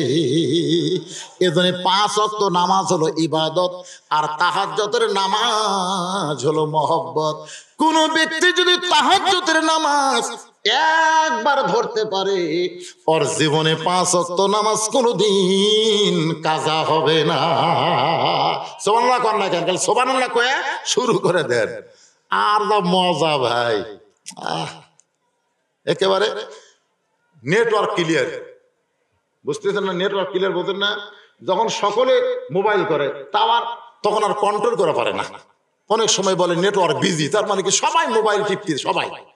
কিন্তু যখন কেউ টিপে না, তাহলে আপনি টিপছেন, মানে 5 ওয়াক্ত নামাজ নেটওয়ার্ক বিজি। 5 ওয়াক্ত নামাজ কি নেটওয়ার্ক বিজি বোঝেন না? হাজার হাজার লক্ষ লক্ষ মানুষ 5 ওয়াক্ত নামাজ পড়তেছে, আর তাহাজ্জুদের নামাজকে লক্ষ লক্ষ, তাই একে নেটওয়ার্ক ক্লিয়ার সরাসরি। সুবহানাল্লাহ কোন না কেন? হ্যাঁ। তো হযরত আল্লাহর নবী সবাই যখন ঘুমায় গেছে, এমন সময় চুপি চুপি আবু বকরকে তদন্ত করতে বের হয়েছে। কোন আমলের কারণে আল্লাহ আবু বকরকে সালাম দেয়? তদন্ত করতে গিয়ে দেখে জানলার কাছে দাঁড়ায়া ঘরের ভিতর থেকে কান্নার আওয়াজ আসতেছে, খুব জোরে না। সাপ, বিষাক্ত সাপ ফেনা তুললে যেমন ফসফস ফসফস শব্দ হয়, মনে হয় মুখে হাত দিছে, তারপরেও কান্নার ফসফসানি শব্দ নবীর কানের মধ্যে ঢুকতেছে। আল্লাহ নবী চমকে গিয়ে বলে, আল্লাহ, যে মানুষটা জান্নাতের 1 নম্বর, জোরে বলেন কয় নম্বর? এই দুনিয়াতে 10 জন পুরুষকে আল্লাহ জান্নাতের সার্টিফিকেট দিয়েছে। খাদিজাতুল কুবরা বলে, রাসূলুল্লাহ, আল্লাহ খালি পুরুষদের ভালোবাসে, পুরুষদের 10 জনকে জান্নাতের সার্টিফিকেট দিল, তাহলে নারীদের খবর কি? আল্লাহ নবী বলেন, খাদিজা, আল্লাহ 10 জন নারীকেও জান্নাতের সার্টিফিকেট দান করেছে। হুজুর, পুরুষের মধ্যে 1 নম্বর হলো আবু বকর, তাহলে নারীদের মধ্যে 1 নম্বর কে হবে? আল্লাহ নবী বললেন, খাদিজা, নারীদের মধ্যে 1 নম্বর আল্লাহ আপনার নাম ঘোষণা করেছে। সুবহানাল্লাহ কবেন না? খাদিজাতুল কুবরা খালি মুস্কি মুস্কি হাসতেছে।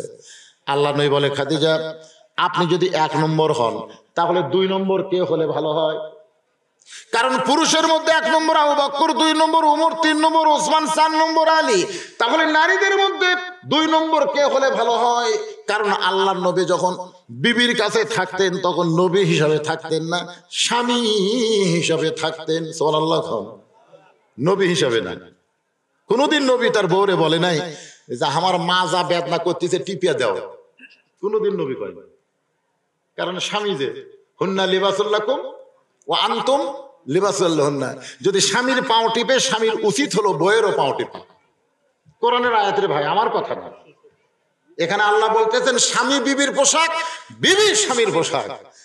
স্বামী যদি বউ যদি স্বামীর পায়ের জুতা খুলে দেয়, মাঝে মধ্যে বইয়ের পায়েরও জুতা খুলে দেওয়া লাগবে।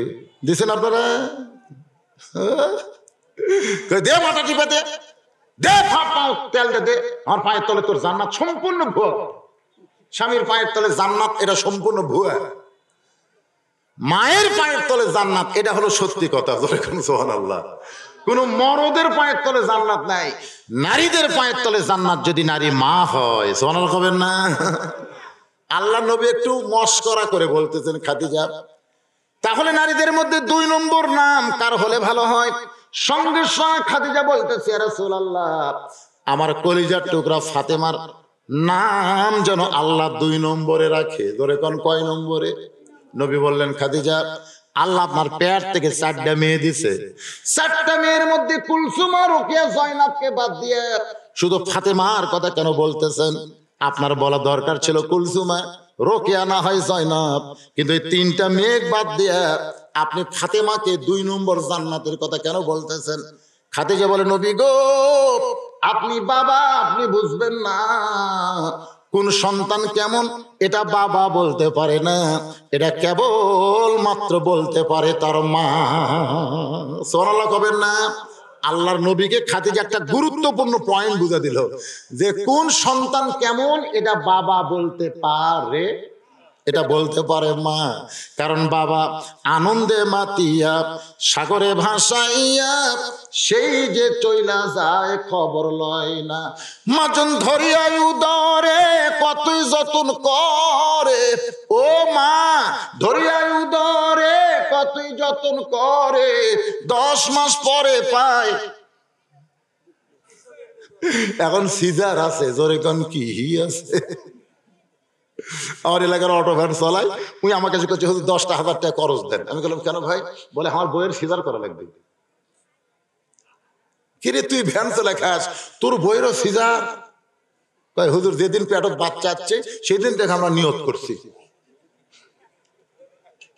আমি কইলাম, রে পাগলা, তুই যার কাছে টাকা খরচ নিয়ে বেড়াচ্ছিস, তার বইয়ের বাচ্চা যদি সিজার করা না লাগে। আমি যখন হসি, বুঝলেন, আমার দাদি গল্প করে, আমার টাইনা বার করতে আমার মাথা লম্বা হয়ে গেছিল, মানে লম্বা হয়ে গেছে, পরে থেবে থেবে থেবে থেবে মাথা গোল করছে। আপনারা কন তো, এই সিজার আর এদের কি বলবো প্রসবের কথা, মা বিনে সেই ব্যথা কেউ তো বুঝিবে না। মাজন ঠেকিয়া সন্তানের দায়, অকালে মা মারা যায়, কেন সে মায়ের ভক্তি করবা না? এমন দরদি ভাবে কেউ হবে না আমার মা, মা গো। এ কোরআনের মাহফিলে দেখবেন যে বাচ্চারা বেশি ডিস্টার্ব করে, এরা হলো সিজার করা। জোরে কোন কি করা? কারণ ওকে বার করার সময় তোরা কোনো কষ্ট পায়নি, খালি পেট কাটিছে, ঘুমের মধ্যে আছে, এখনো চেতনই পায়নি। এখনকার সারা ডাক্তাররা তো ডাকাত হয়ে গেছে। আপনি যদি ডাক্তার খালি কন যেটা কি নর্মালে হবে, ডাক্তার না না না না না না না, মানে টাকা খাওয়ার বুদ্ধি। এখনো 3 দিন পরে ওই দুনিয়াতে আসবে, তার আগেই পেট কাটছে। পেট কাটা থেকে ওর ঘুমই ভাঙ্গেনি। এখন এই ঘুম ভাঙ্গাবার গেলে কি করে আমি দেখছি, বাচ্চা ঘুরে, হায় হায় সেই ঘুরেন, ওর ঘুম ভেঙে। আপনারা করেন তো, দুনিয়াতে আসার আগে 3 দিন 4 দিন আগে যাদেরকে লিয়াচ্ছে ওরা ঠিক আছে। এই সিজার করা গুলো খালি ঘুরতেছে পোলাপ ধান। এই আর একটা সিজার করা, আমি আর ঠিক মতো বসে পারতেছি না, টাইনে বসন্ত, টাইনে বসন্ত। সিজার করা, তোরাও মনে হয় সিজার করা, কি বিপদ রে ভাই। শোনেন, এই যে গানটা গাইছে, কি বলবো প্রসবের কথা, মা বিনে সেই ব্যথা কেউ তো বুঝিবে না। মাজন ঠেকিয়া সন্তানের দায়, অকালে মা মারা যায়, কেন সে মায়ের ভক্তি করো না? ওই মায়ের পায়ের তলে জান্নাত। জোরে বলেন ঠিক কি না? আমার মায়েরা যারা পর্দার অন্তর আছেন গো মা, একটু মনোযোগ দিয়ে শোনেন। খাদিজা বলতেছিল, গো আমার 4টা মেয়ের ভিতরে ফাতেমাকে আমি এমন ভাবে দেখেছি যে দেখার কারণে আল্লাহ যেন তার 2 নম্বরে নাম ঘোষণা করে। খুঁজে পাইলাম না। খাদিজা বলে হুজুর তাহলে ফাতেমার নাম কয় নম্বরে? রাসূল মুস্কি হাসিতে বললেন ফাতেমা কোনো জান্নাতি নয়, ফাতেমা কোনো জান্নাতি নয়, ফাতেমা হলো জান্নাতি নারীদের নেত্রী। ওরে বাবা, আপনার তো সুবহানাল্লাহ কয় সেই খুশি, কিন্তু খাদিজা মুখ বেঁকা করে বলতেছে আমারটা আল্লাহ ফাতেমাক দেখ, ফাতেমারটা আমাক দেখ। মানে আমার 1 নম্বর জান্নাতে, আল্লাহ ওটা ফাতেমার দেখ, আর জান্নাতি রায়দের নেত্রী এটা আমার আল্লাহ দেখ। মানে আমি নেত্রী হব আর ফাতেমা 1 নম্বর জান্নাতি হবে। আল্লাহ রাসূল বলেন খাদিজা আপনারাই হলেন মা মেয়ে, আপনাদের মধ্যে আবার ঝগড়া কেন? খাদিজা বলতে আপনি বুঝবেন না, মেয়ে মানুষ, মেয়ে মানুষ এরা কোনোদিন কাউকে উপরে থাকতে দিবে না। একজন প্রধানমন্ত্রী হয়ে বসে থাকবে, আর একজন সাবেক প্রধানমন্ত্রী অসুস্থ হয়ে মরে যাবি, তারপরও বাইরে বিদেশে চিকিৎসা করবার দিবি না।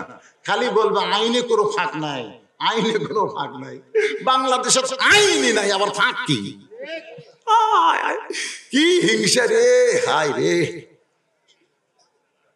আপনার বলেন তো সাবেক প্রধানমন্ত্রী যেটা আছে তাই যদি আর ভালো হয় কোনোদিন দাঁড়াবার পারবি? এ কথা কন না কেন, দাঁড়ানোর মতন আছে, মেজাজ আছে, হায় হায়, তারপরেও বলতেছে ফাঁক নাই। আমি তো মনে করি এই মুহূর্তে ওনাকে বাহিরে পাঠানি ভালো, বাহিরে যায় মরে যাক, অসুবিধা নেই। এই দেশত মরলি তো বিপদ হয়ে যাবি রে ভাই। একটাই কারণ আইনে ফাঁক নাই, এটা ঠিক নয়, মানে মনের মধ্যে কোনো মহব্বত নাই। জোরে বলেন কথা ঠিক কিনা? এরই নাম হলো হিং।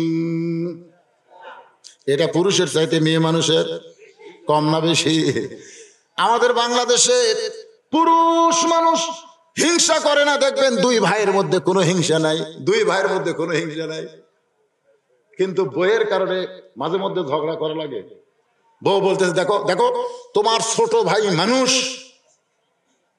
আমি আর পারতেছি না, অমানুষ, অমানুষ জাত।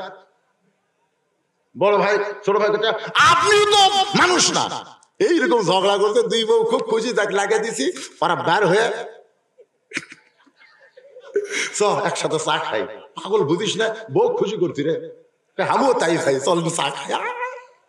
2 ভাই একসাথে বসে চা খায়, আর বাড়ির কাছে আপনার সাথে আমার কোনো কথা নেই। মরদ মানুষ যদিও হিংসা করে হেকমতের সাথে করে, অন্তর দিয়ে করে না। ধরে কোন কথা ঠিক করে।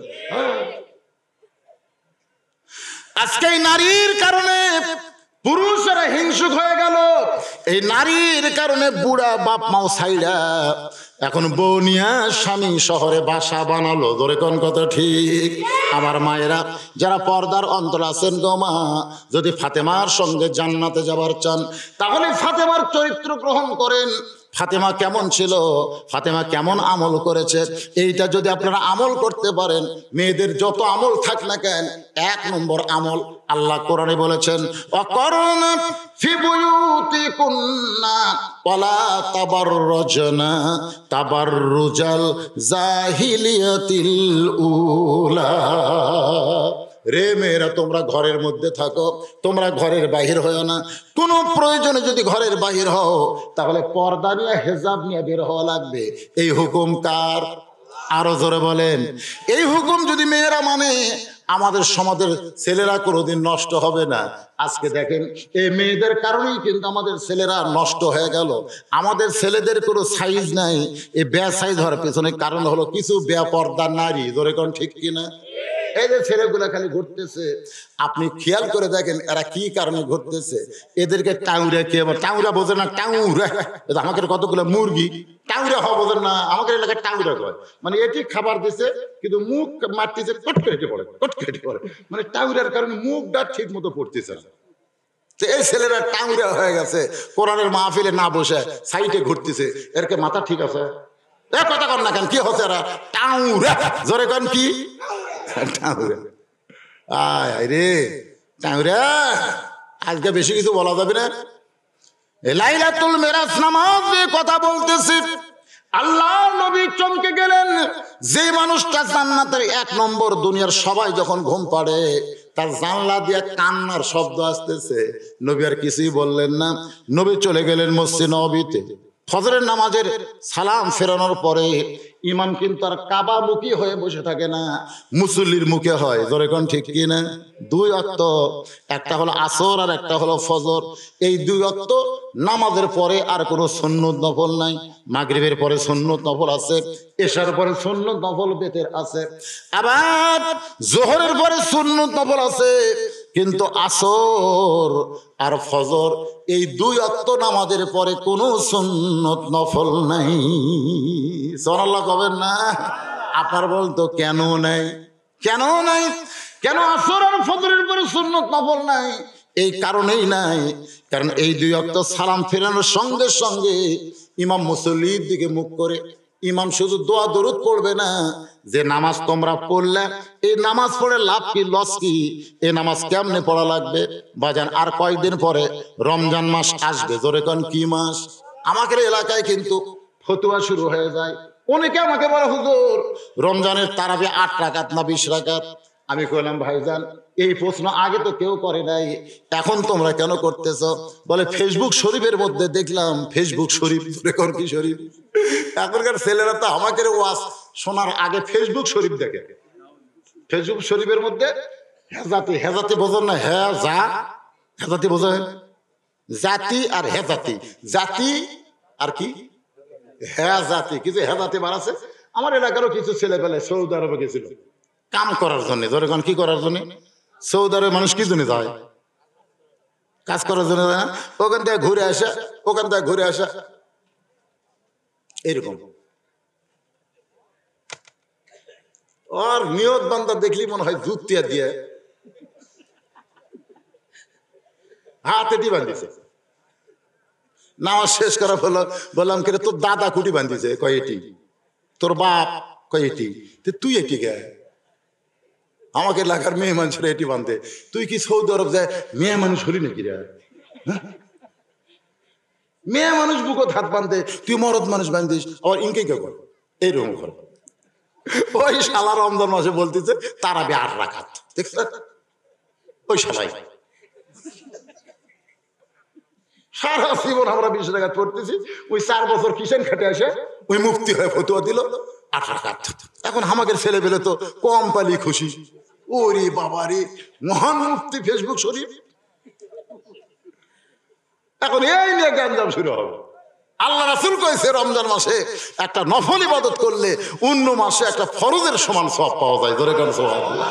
হায় হায় রে, এত সওয়াব, রহমত, মাগফিরাত, নাজাত, আর এইটা নিয়ে শুরু হয়ে যাবে। আল্লাহর বান্দার একটু মনোযোগ দিবেন।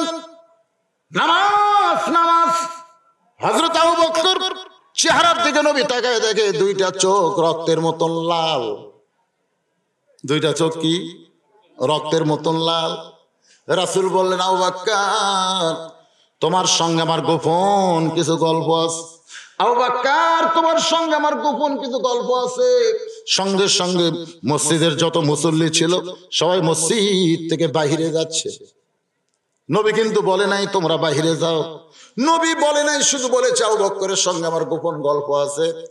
এখানে বুঝতে পারছে নেতা যদি 1 নম্বরের সঙ্গে গোপন গল্প করে তাহলে আমাদের ভিতরে থাকা যাবে। এটা কি বলে রাখছে নাকি? বলে রাখছে। হ্যাঁ, এরই নাম হলো নেতাকে অনুসরণ করা। সুবহানাল্লাহ বলে। ইমামের পেছনে বললো এককে দায়িত্ব বিহাদাল ইমাম, এই নেতাকে আমি অনুসরণ করে নামাজ পড়তেছি। ইমাম যদি বলে মুয়াজ্জিন সাহেব তোমার সঙ্গে আমার গোপন কিছু গল্প আছে, তখন মুসল্লিরা বলবে হুজুর তাহলে আপনি মুয়াজ্জিন এগুলা বেড়া যান। তাই বলবে না? বর্তমানে তাই বলবে, আপনি যখন মুয়াজ্জিনের সাথে গোপন গল্প আছে তাহলে বেড়া যান।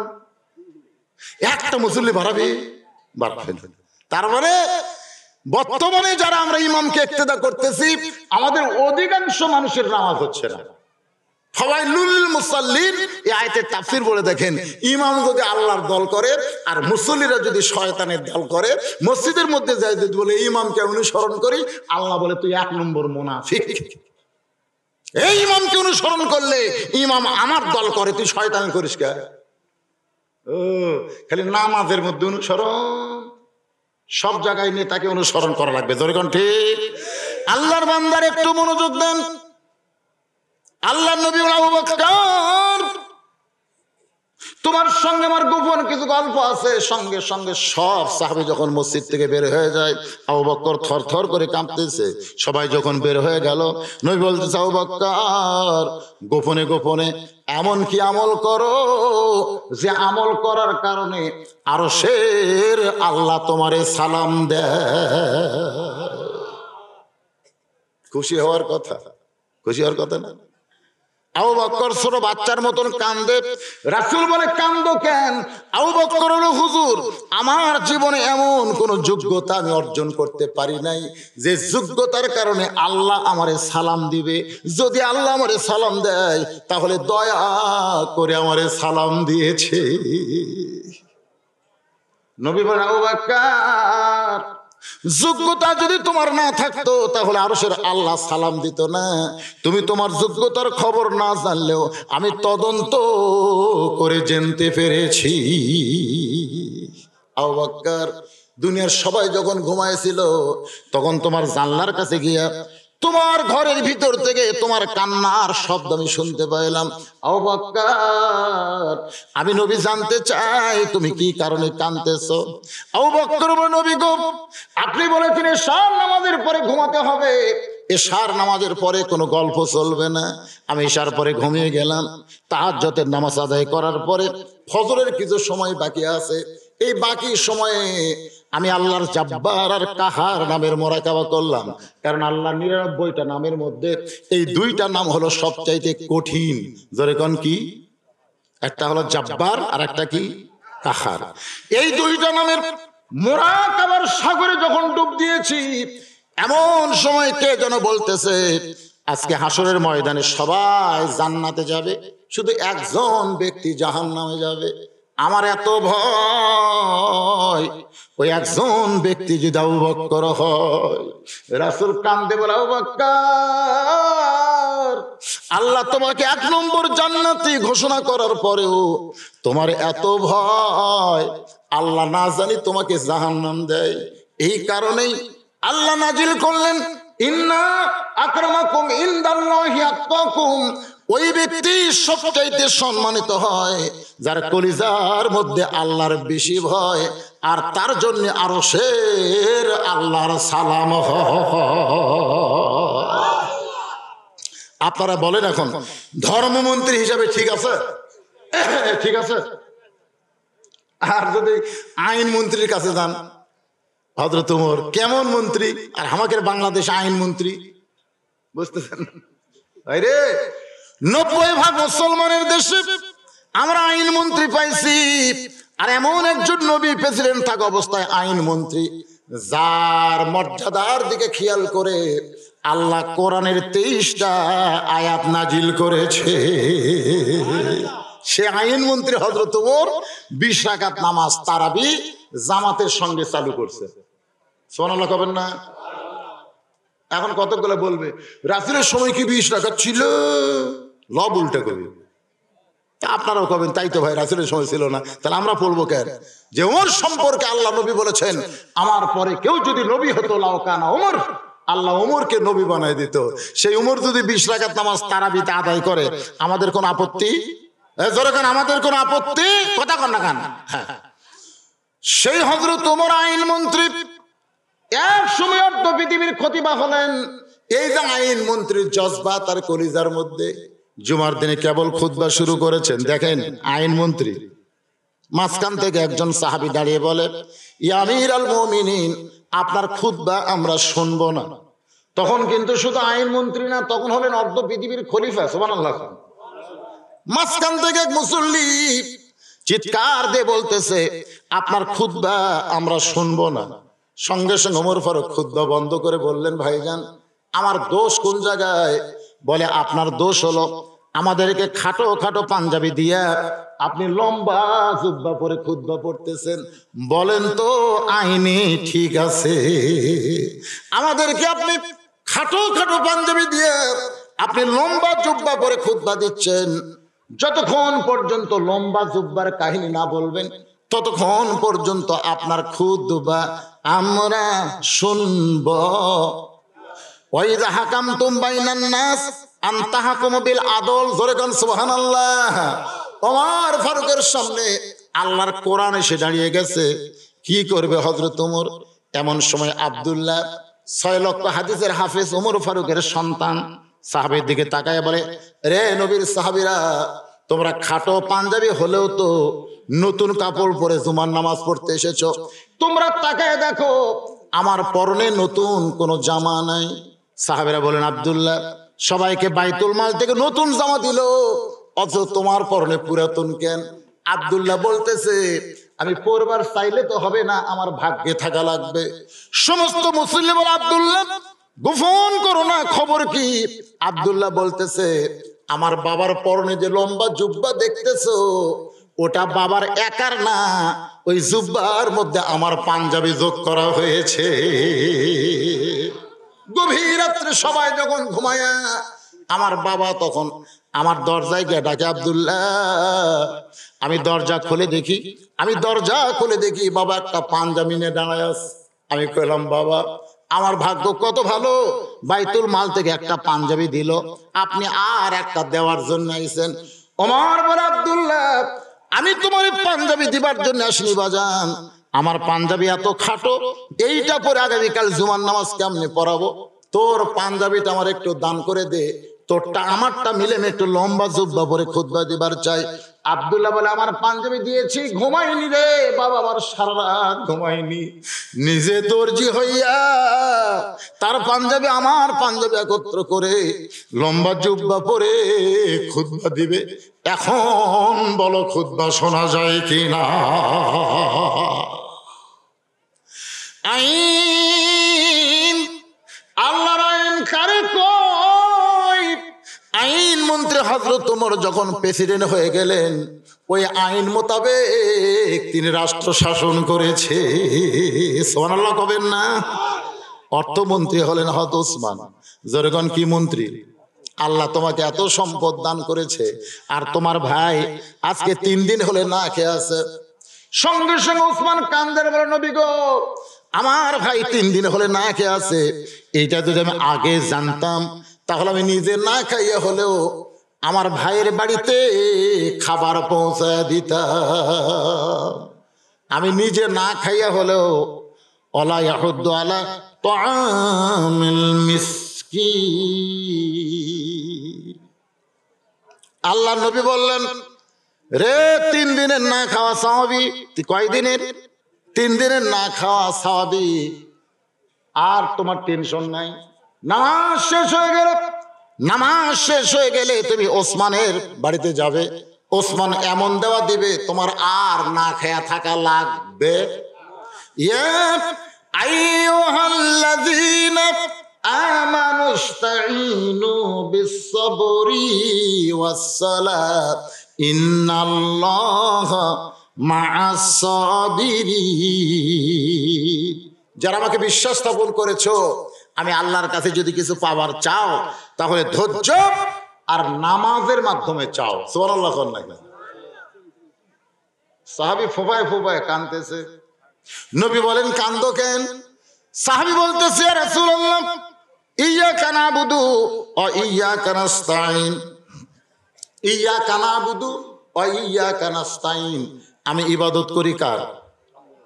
তাহলে চাবো কার কাছে? আল্লাহর কাছে।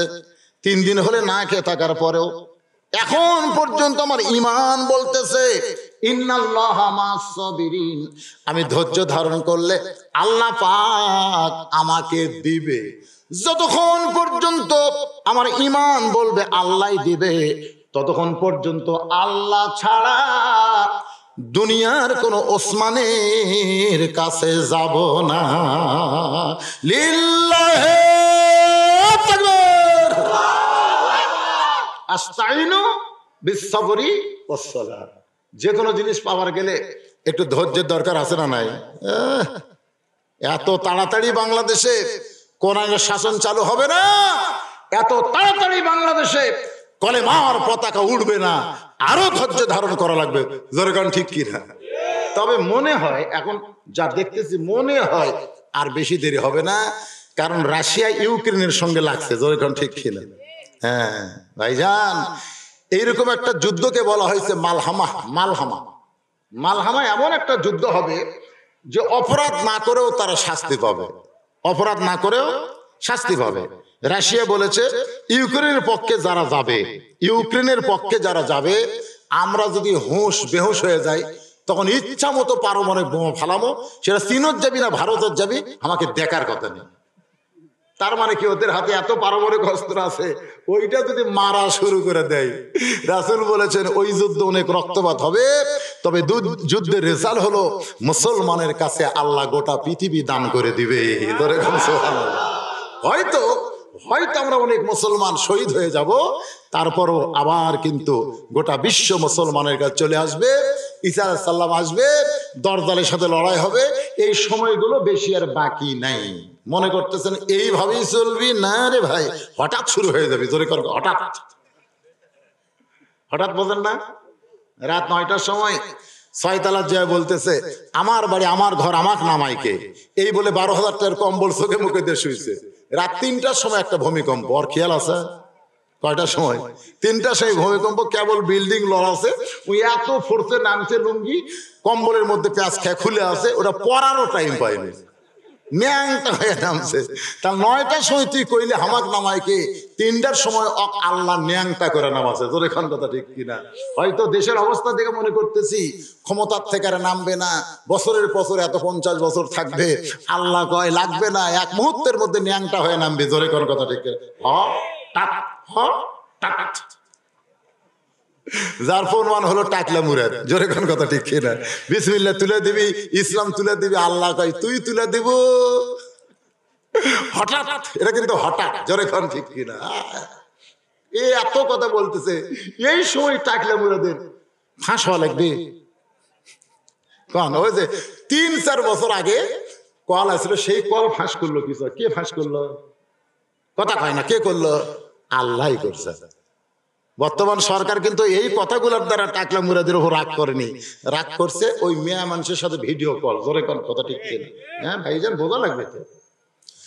আল্লাহর বান্দারা যাবার চাইলো কানাডায়, লাত্তি মারছে, পড়ছে দুবাই, এমন লাত্তি মারছে টাকলা মুরাদ ফিরাইলো বাংলাদেশে। কোন দিক দিয়ে পলাইছে? অনুবীক্ষণ যন্ত্র দিয়ে খুঁজে পাওয়া গেল না। এরই নাম হলো হঠাৎ। এরই নাম কি? এরই নাম হঠাৎ। আল্লাহর বান্দারা মনোযোগ দিবেন। তুইজ্জু মান তাশা ওয়া তুযিল্লু মান তাশা বিয়াদিকাল খায়র ইন্নাকা আলা কুল্লি শাইইন কাদির।